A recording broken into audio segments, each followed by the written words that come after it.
Suka phambi kwethu ngoba uyasitha.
Ayithathe mpababa.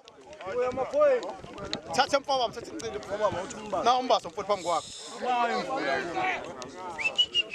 Uyadlala kanti sibani. Ufuna ukukhonga ikhanga. Asembesheni. Akathaya kalula kanjalo. Point man.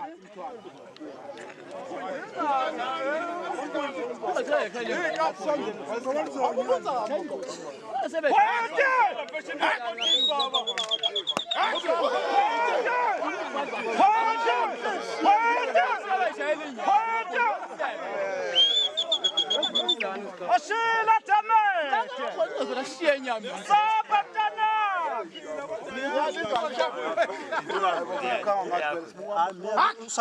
Sai black, sai fabula. Ufuna ukusilola. Sapa tana.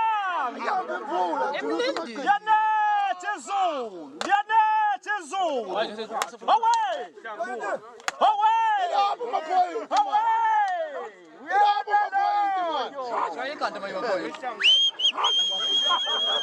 Sayikanda manje maphoyisa. Wena leyo sethathele mntana mshaya. Phoyisa. Phoyisa. Wamshaya.